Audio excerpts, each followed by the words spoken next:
Welcome back, guys. As you can see, it's already been started, but let's just get to it. So, welcome to the F-20 restoration. So, this is the 1938 F-20, the oldest tractor on this farm. We did have some before this. This is just the only one we still have.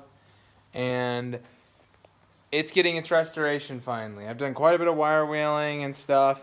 Did a bunch of pieces here. The test painting has been done on the hand crank. It's red now. So yeah, there's quite a bit left to do and quite a bit that has been done. But yeah, so stick along for the journey. It's going to be interesting. So basically, we're just going to clean her up, and this thing's going to be a shiny red tractor again. Just like it was the day it rolled out of the factory back in 1938. So yeah. Stay tuned. This video is going to be hopping along from day to day, week to week, because I don't know exactly how long it's going to take me to do this. So yeah. All right, it's a couple days later, a few days later. We are going to wash the tractor again to wash up some more dirt and crap we found on it, and some paint that we had and rust we had washed. Just wash it after we wire wheeled a bunch. There still will be some wire wheeling to do, but this will help with it for the most part. We're really trying to get stuff by the engine all cleaned up. So that's next, and so I just painted the magneto a little bit ago, so that thing is tucked in the cabinet and ready to go. And yeah, F-20. Back to the F-20. So I think we found the source of the problem. I think our top radiator gasket is bad. So we gotta take the top tank off the radiator and replace that gasket immediately before we do anything else. So we gotta do that. And then we gotta take the rear wheels off this tractor.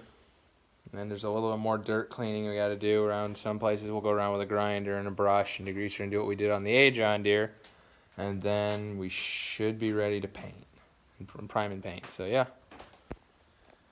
Alright guys, we are done with hay work, hay baling and everything in the fields, and as you might have seen, our hay rake broke, the other tractor broke down too. But now that that's out of the way, let's get back to the F-20. I'll show you what we got going on here. Alright, so we're in the process of removing the top radiator tank because the gasket on there was so brittle. That well, let's just say when I was pressure washing this thing, I kind of blew the thing out and now it's junk. So now we're going to take the top radiator tank off, make a new gasket, get that all put back together, finish wire wheeling, and then we'll be ready to paint the main frame of this tractor.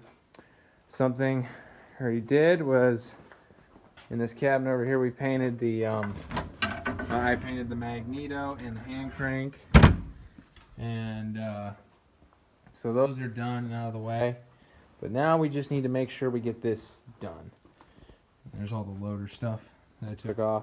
Quite a bit of it. Pretty interesting setup. So yeah, a lot to do. We're going to clean up the fan shroud while it's off and just some other stuff. But yeah, this should go pretty smooth. First things first, let's get this steering linkage loosened and out so we can get the tank up and out. Because there's this rod here. This is for your overflow in case it gets up too much and it needs to drain out. So that's what that's for. So we'll do that, and yeah, it's gonna be interesting. But we'll have a restored F-20 on the farm. It's something I've dreamed of for a while. The restored F-20s look amazing. I've seen a few of them myself, and just gonna say it's gonna be worth it when the work's done. But this tractor, it'll get there. It'll get there. It's gonna take some time. This thing, I mean, look where it came from. This thing was a lean-to special, I would call it, because this thing was set for like 20 years in a lean-to and got all seized up. And so total it's sat 40 years. But yeah, let's do this. Alright guys, so I'm taking a look here. So the new radiator tank is all on. It's the next day, by the way. Oh, actually not the tank. New radiator gasket's on, tank's back on, a bunch of new bolts. And I put some black paint on the radiator just to give it a little bit of a coating. But all in all, I'm pretty surprised. It's actually working great. We haven't no leaks. So we're ready to continue this restoration. Fan shroud is back on. I cleaned a bunch of the old rust and stuff off of it, so it's ready to paint. So I think I'm just gonna end this part here. This is the part one, kind of the introduction and starting. There'll be more parts coming after this. But basically, so we still gotta get rear wheels for this tractor. There's still a lot to do, and once we finish getting all the old paint and dirt and grease off, then we can prime it, and then we're gonna paint it, and then the reassembly starts, and then we put decals on when it's done, make sure everything runs right, and got cat hair in my mouth. Yeah, so I'm glad everything works with the radiator now. Everything seals. It's not leaking, which is awesome. So yeah, I think we're set to get closer and get ready to paint.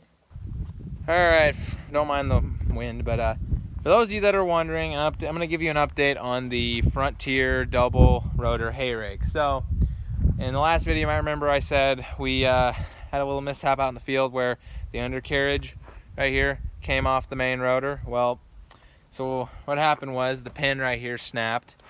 So we have a theory as to what might have happened. So the guy who previously owned this hay rake, there had been a slight mishap with it where the one back rotor had run into a fence, and basically when that happened, it would have jerked the whole machine. And our theory, my theory is at least, that the pin might have gotten weakened a little bit, or got stressed to the point of where it was weakened when it hit that post. So that's just my theory, but I don't know if that's how true that actually is. But basically, so what we might have to end up doing, so the front rotor right here comes off from just 4 bolts and a quick disconnect. So that and the undercarriage, I'll probably have to take those to the dealer that fixed this thing originally. But yeah, it bent up quite a few things here. I bent that, bent another arm over here. Just a lot of minor things, a lot of pieces that kind of got chewed up a little bit. So we'll see how this turns out. But yeah, I'll update you guys when we know more and everything. But yeah, pretty bad. Thanks for watching. We'll see you in the next one.